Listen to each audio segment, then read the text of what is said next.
ఓం మహాగణాధిపతయే నమః. ఓం గురుభ్యో నమః. ఓం శ్రీమాత్రే నమః.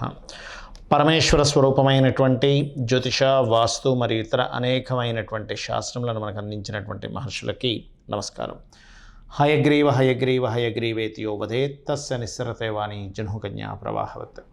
అరుణాం కరుణాతరంగితాక్షీం ధృతపాశాంకుశపుష్పబాణచాపాం అనిమాదిభిరావృతాం మయూకైః అహమిత్యేవ విభావయే భవానీం. శ్రీమాత్రే నమః. ప్రేక్షకులకి ఆ లలితాంబిక అమ్మవారి యొక్క అనుగ్రహం పరిపూర్ణంగా కలగాలని మనస్ఫూర్తిగా కోరుకుంటూ మనం ఈరోజు చెప్పుకోబోయేటువంటి అతి ముఖ్యమైనటువంటి టాపిక్ ఏమిటి అంటే, మనము ఈ యొక్క జన్మలో జన్మించినప్పుడు ఒక యోగంలో జన్మిస్తాం. అది పర్టికులర్గా పూర్వజన్మ కర్మ. ఆ పూర్వజన్మ కర్మను కనుక మనం సెట్ చేసుకోగలిగితే, అది ఏ రూపంలో వస్తుందో తెలుసుకోగలిగితే, దాని జోలికి వెళ్లకుండా మనం జాగ్రత్త పడగలిగితే 100% మనం సేవ్ అవుతాం. గుర్తుపెట్టుకోండి. అది ఒక్కొక్క లగ్నానికి ఒక్కొక్క రకంగా ఉంటుంది. బట్ నేను మీకు ఇప్పుడు చెప్పేది ఒక్కొక్క లగ్నాన్ని బట్టి జనరల్గా చెప్తాను. బట్ పర్సనల్ చార్ట్లో ఆ యొక్క పూర్వజన్మ కర్మకారకుడు కాంబినేషన్స్ని బట్టి మారుతూ ఉంటుంది. అది అద్భుతమైన యోగాన్ని ఇస్తుంది, ఒకసారి డౌన్ఫాల్ని చేస్తుంది. అయితే ఇప్పుడు నేను మీకు చెప్పబోయే దాంట్లో ఏంటంటే, కొన్ని అంశాల జోలికి వెళ్ళకపోవడం వల్ల, కొన్ని చేయడం వల్ల మీరు పూర్వజన్మ కర్మ యొక్క ప్రభావాన్ని చాలా మటుకు తగ్గించుకోగలుగుతారు, హ్యాపీగా ఉండగలుగుతారు. ఒక్కొక్క లగ్నం గురించి మనం తెలుసుకుందాం. ధనుర్లగ్నము, ధనుస్సు రాశి.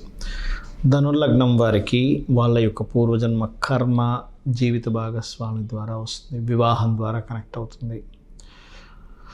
స్త్రీ మూలకంగా, స్త్రీతో శత్రుత్వం మూలంగా, లేదా ఒక స్త్రీకి ఏదైనా మీరు, అది స్త్రీ కావచ్చు పురుషుడు కావచ్చు, మీరు ఏదైనా అప్పు ఇవ్వడం ద్వారా, పర్టికులర్గా ఈ విషయంలో, లేకపోతే వాళ్ళకి సెక్సువల్ రిలేటెడ్ సంబంధించిన డిజీజెస్ రావడం ద్వారా, అంటే ఎక్కడో సంథింగ్ కొన్ని తెలియకుండా కొన్ని తప్పిదాలు జరుగుతుంటాయి లైఫ్లో. అది వాళ్ళు కావాలని చేయడం కాదు, సంథింగ్ జరుగుతుంది కొంతమంది లైఫ్లో. అటువంటి వాటి వల్ల మీకు పూర్వజన్మ కర్మ కనెక్ట్ అవుతుంది.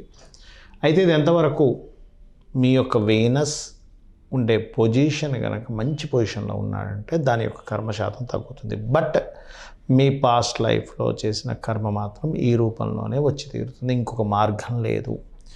మీరు ఇది ఎంతవరకు రుజువు అనడానికి మీరు పక్కగా చూడవచ్చు. ధనులగ్నంలో జన్మించారు, శుక్ర మహర్దశ వచ్చింది, లేదా శుక్ర రాశుల్లో, అంటే ప్రధానంగా వృషభ రాశిలో ఏదైనా ప్లానెట్ ఉంది, 100% ఆ సమయంలో ఆ వ్యక్తి కనుక యుక్త వయసులో ఉన్నట్లయితే, ఏ 25 30 40 ఒక జీవిత భాగస్వామిని పొందే సమయంలో ఉన్నట్లయితే ఖచ్చితంగా ఆ సమయంలో ఇబ్బంది వస్తుంది. మరి దీనికి ఏం చేస్తారు? అర్క వివాహము అంటారు. అర్క వివాహము లేదా కదిలీ వివాహము, కుంభ వివాహం, ఇలా రకరకాల పేర్లు. అరటి చెట్టుకి చేస్తారు, లేనట్లయితే జిల్లేడు మొక్కకి చేస్తారు. ఇవి చేయాలి. మీరు ఎవరితోనైనా స్త్రీతో గొడవలు వస్తున్నాయి అంటే మీరు అర్థం చేసుకోవాల్సింది ఏమిటంటే, పాస్ట్ లైఫ్ కర్మ స్టార్ట్ అయింది, అది ప్రారంభమైంది. అదొక చిన్న సిమ్టమ్ అన్నమాట. ఫోన్లో ఎవరితోనో ఫ్రెండ్తో కావచ్చు, భార్యతో కావచ్చు, క్లాస్మేట్స్తో కావచ్చు, కాలేజ్ మేట్స్తో కావచ్చు, స్టార్ట్ అయింది.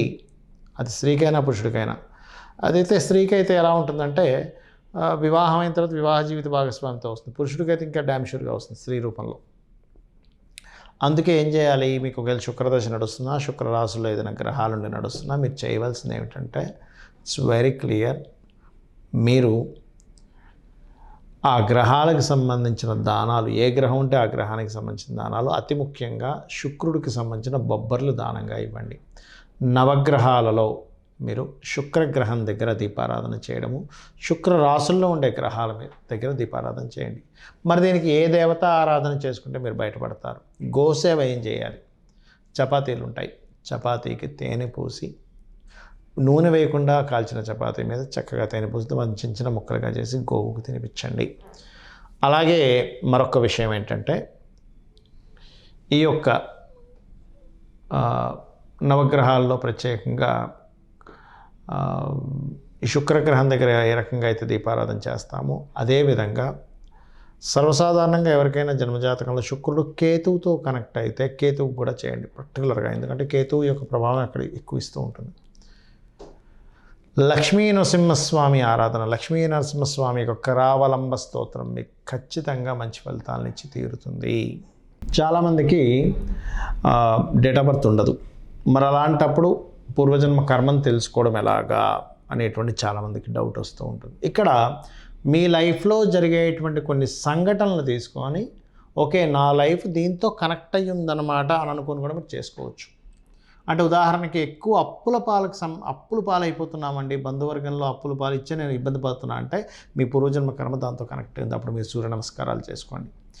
అలా కాదండి నాకేదో కలిసి వస్తుందని అన్నారు, నేను దానికోసం తిరుగుతున్నానంటే మీరు ఖచ్చితంగా విష్ణు సహస్రనామాలు చేసుకోవాలి. అప్పుడు కానీ మీరు బయటపడరు, గుర్తుపెట్టుకోండి. లేదు నేను కొంతమంది చూడండి కొన్ని సినిమా ఫీల్డ్ అను ఫ్యాషన్ రిలేటెడ్ దాంట్లోకి వెళ్ళిపోయి అక్కడ బోల్డ్ అంత ఖర్చు పెట్టేసి లేకపోతే ఇంకా కరెక్ట్గా చెప్పాలంటే అనవసరమైన గొడవల్లోకి ఇరుక్కుంటారు. అంటే బాగా గొడవల్లోకి ఇరుక్కుంటుంటారు. ఒక చిన్న గొడవ నా లైఫ్లో పెద్ద టర్న్ తీసుకొచ్చింది అంటూ ఉంటారు. అలా మీకు ఏదైనా ఒక గొడవ మూలంగా మీ లైఫ్ ఇబ్బంది పడుతుంది, ప్రతిసారి ఒక గొడవ వల్ల ఇబ్బంది పడుతుందంటే మీరు చేయవలసింది ఏంటంటే లలిత సహస్రనామాలు చేస్తూ ఉండాలి, గోవు క్యారెట్స్ తినిపిస్తూ ఉండాలి. మరి కొంతమందికి ఏమవుతుందంటే ఇక్కడ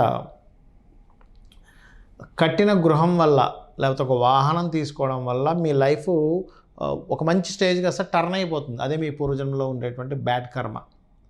అలాంటప్పుడు చేయవలసింది ఏంటంటే సుబ్రహ్మణ్యేశ్వర స్వామి ఆరాధన చేయాలి. అలా కాకుండా మీరు ఉదాహరణకి జీవిత భాగస్వామి ఎంటర్ అయినప్పటి నుంచే నా లైఫ్ టర్న్ అయింది అంటూ ఉంటారు. అలాంటప్పుడు మీరు చేయవలసింది దక్షిణామూర్తి ఆరాధన. మరి కొంతమందికి ఏమవుతుందంటే ఇక్కడ సమ్టైమ్స్ మీరు ఏదైనా ఒక ఫుడ్ రిలేటెడ్ సంబంధించిన బిజినెస్లోకి ఎంటర్ అవ్వడం వల్ల ఇబ్బంది అవుతుంది. అలాంటప్పుడు మీరు చేయవలసింది ఏంటంటే వెంకటేశ్వర స్వామి ఆరాధన. మరికొన్నిసార్లు కొంతమందికి గమనించుకున్నట్లయితే ఇక్కడ గవర్నమెంట్ రిలేటెడ్ వాటి మూలంగా గవర్నమెంట్ కాంట్రాక్ట్ చేయడం వల్ల మీ లైఫ్ తలకిందులు అవుతూ ఉంటుంది. అలాంటప్పుడు కూడా మీరు కాళికా అమ్మవారి ఆరాధన చేస్తే బయటపడగలుగుతారు. మరియు మరికొంతమందికి షేర్ మార్కెటింగ్ ద్వారా కూడా పోతూ ఉంటుంది. ఆర్ సంథింగ్ కొన్ని లైఫ్లో అంటే ఒక్కొక్కసారి ఒక బిజినెస్ చేశాను సార్, అద్భుతమైన వేవ్లోకి వెళ్ళాను, మళ్ళీ డౌన్ఫాల్ అయ్యాను అంటాడు. అలాంటి వాళ్ళు ముఖ్యంగా దత్తాత్రేయుడు ఆరాధన చేసుకోవాలి. మరి కొంతమందికి ఏంటంటే వివాహం ద్వారా ఇబ్బంది వస్తుంది. ఒక జీవిత భాగస్వామి ఎంటర్ అయినప్పటి నుంచి లైఫ్ బాగా ఇబ్బంది పడింది అంటే మీరు లక్ష్మీనరసింహస్వామి ఆరాధన చేసుకోండి. మరి కొంతమందికి అప్పులు చేయడం ద్వారా ఇబ్బంది వస్తుంది. అలాంటి వారు శ్రీమాత్రే నమః చేసుకోవాలి. మరి కొంతమందికి ఎట్లా ఉంటుందంటే వారికి తల్లితోనే విభేదాలు ఉంటాయి. అటువంటి వారు విష్ణు సహస్రనామాలు, తండ్రితో ఇబ్బంది ఉందండి, గవర్నమెంట్ వ్యక్తులతో ఇబ్బంది ఉంది అనుకునేటువంటి వారు రాజరాజేశ్వరి అమ్మవారి ఆరాధన చేసుకోవాలి. అంటే ఇవన్నీ ఎందుకంటే మీ యొక్క ప్రాబ్లంను బట్టి కూడా ఉంటుంది. ఒక్కోసారి పూర్వజన్మ కర్మ కనెక్ట్ అయ్యి, ఇది గుర్తుపెట్టుకోండి. అలాగే ఒకటే గుర్తుపెట్టుకోండి, మీ పూర్వజన్మ కర్మ ఎలా ఉన్నా, మీ వాస్తు పరిస్థితులు ఎలా ఉన్నా, మీరు ప్రతిదానికి కూడా ఒక మార్గం ఉంటుంది. ఆ మార్గాల్లో గొప్ప మార్గం ఏమిటి అంటే లలిత అమ్మవారి యొక్క స్తోత్ర పఠనం చేయడము. ఈ విశ్వం మొత్తం నిండున్నటువంటి కనిపిస్తున్న ప్రతిదీ కూడా ఈశ్వరమయం, ఆ విష్ణుమయం అని అనుకుంటూ అందులో ఉండేటువంటి శక్తి ఎవరైతే ఉన్నారో లలితాంబిక అమ్మవారు అని చెప్పి మీరు గుర్తించినట్లయితే 100% మీరు ఈ కర్మ నుంచి బయటపడగలుగుతారు. దీంతోపాటు కొన్ని అలవాట్లు చేసుకోండి. ఉదయం నిద్ర లేచిన వెంటనే కూడా కాసేపు ధ్యానంలో ఉండండి. ఒక ½ అన్ అవర్ 40 మినిట్స్ మినిమం ధ్యానం చేయండి. ఖచ్చితంగా ఏదైనా ఒక ఆలయానికి రెగ్యులర్గా వెళ్ళడం ప్రాక్టీస్ చేసుకోండి, మీ ఇంటి దగ్గరలో ఉండే ఆలయాలకి. అదేవిధంగా వీలున్నప్పుడల్లా ఏదో ఒక మొక్కను నాటండి. ఇవన్నీ కూడా మీ పూర్వజన్మ కర్మలు తగ్గిస్తాయి. వారానికి ఒక్కసారైనా గోశాలకు వెళ్ళడం మీరు చేయండి. మీ దగ్గర ఉన్నటువంటి దాంట్లో మీరు సంపాదించే దాంట్లో ఎంతో కొంత కనీసం నెలకొక్కసారైనా ఎవరికైనా ఒకరికి భోజనం పెట్టండి. ఒక్కసారైనా నెలకి మీ లైఫ్ ఎంత టర్న్ అవుతుందో చూడండి. అమ్మవారు మిమ్మల్ని ఎలా కాపాడుతుందో చూడండి. శ్రీమాత్రే నమః.